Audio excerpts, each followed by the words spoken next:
اعوذ باللہ من الشیطان الرجیم، بسم اللہ الرحمن الرحیم۔ آج ہم اس ویڈیو میں خانہ کعبہ کے اندرونی منظر انسائیڈ آف دا کعبہ کے بارے میں جانیں گے۔ خانہ کعبہ دنیا بھر کے مسلمانوں کے لیے سب سے مقدس مقام ہے۔ یہ اللہ تعالیٰ کا گھر کہلاتا ہے اور مسلمان دن میں 5 وقت نماز اس کی طرف رخ کر کے ادا کرتے ہیں۔ ہر سال لاکھوں زائرین حج اور عمرہ کی سعادت حاصل کرنے کے لیے یہاں آتے ہیں۔ کعبہ کی بیرونی ساخت کے بارے میں تو کافی تفصیلات موجود ہیں، لیکن اس کے اندرونی حصے کے بارے میں بہت کم لوگ جانتے ہیں، کیونکہ بہت کم لوگوں کو اس میں داخل ہونے کی اجازت ملتی ہے۔ آج ہم اس ویڈیو میں خانہ کعبہ کے اندرونی مناظر، اس کی بناوٹ اور اس کی روحانی اہمیت کے بارے میں جانیں گے۔ خانہ کعبہ کا دروازہ عام لوگوں کے لیے کھلا نہیں ہوتا۔ یہ دروازہ سطح زمین سے 2.2 میٹر بلند ہے، یعنی 7.2 فٹ بلند ہے۔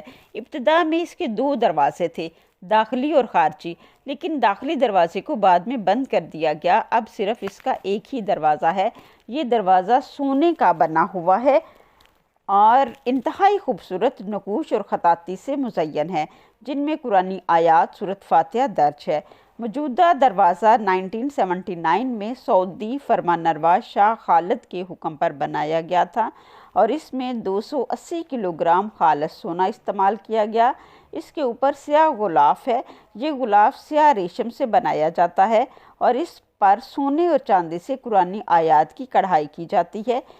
غلاف کعبہ ہر سال 9 ذی الحج کو تبدیل کیا جاتا ہے اور اسے بنانے میں 700 کلو گرام خالص ریشم، 120 کلو گرام سونا اور 100 کلو گرام چاندی استعمال کی جاتی ہے۔ یہ دروازہ عام لوگوں کے لیے کھلا نہیں ہوتا اور اس دروازے کو کھولنے کے لیے ایک خاص سیڑھی استعمال کی جاتی ہے۔ عام طور پر خانہ کعبہ کے اندر جانے کی اجازت صرف انتہائی اہم مذہبی اور حکومتی شخصیات کو دی جاتی ہے، جیسے کہ سعودی شاہی خاندان کے افراد، اعلیٰ علماء اور نیک بخت مہمان، جنہیں خصوصی طور پر دعوت دی جاتی ہے۔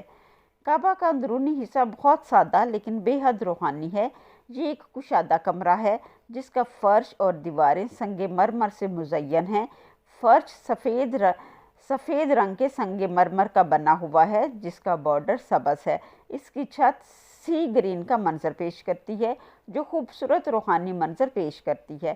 کعبہ کے اندر 3 مضبوط لکڑی کے ستون ہیں جو چھت کو سہارا دیتے ہیں۔ یہ ستون انتہائی قدیم لکڑی سے بنائے گئے ہیں اور کافی چوڑے ہیں۔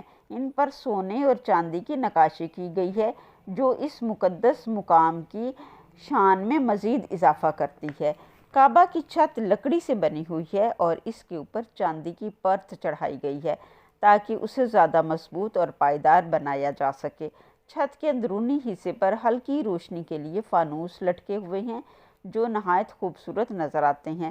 کعبہ کی اندرونی دیواریں سفید سنگ مرمر سے ڈھکی ہوئی ہیں اور ان پر سنہری اور چاندی کی تحریریں کندہ ہیں جن پر لا الہ الا اللہ محمد رسول اللہ لکھا ہوا ہے۔ دروازے کی اندرونی جانب ایک خاص جگہ کو ملتزم کہا جاتا ہے جہاں دعا کی خاص قبولیت ہوتی ہے۔ زائرین جب باہر سے طواف کرتے ہیں تو اس مقام پر دعا مانگنے کی کوشش کرتے ہیں۔ کعبہ کے اندرونی حصے کو ہر سال مخصوص اوقات میں دھویا جاتا ہے۔ اسے عرق گلاب، آب زمزم اور خاص خوشبوؤں سے معطر کیا جاتا ہے۔ اندرونی منظر نہایت پاکیزہ اور خوشبودار ہوتا ہے جس سے روحانی سکون حاصل ہوتا ہے۔ کعبہ کا اندرونی حصہ نہ صرف تاریخی اور تعمیراتی لحاظ سے اہم ہے بلکہ اس کی سب سے بڑی فضیلت اس کی روحانی حیثیت ہے۔ اللہ تعالیٰ نے اسے دنیا میں سب سے زیادہ مقدس قرار دیا ہے۔ اللہ تعالیٰ ہر مسلمان کو اس مقدس مقام کی زیارت کا شرف بخشے اور اس کے فیض و برکات عطا فرمائے۔ آمین ثم آمین۔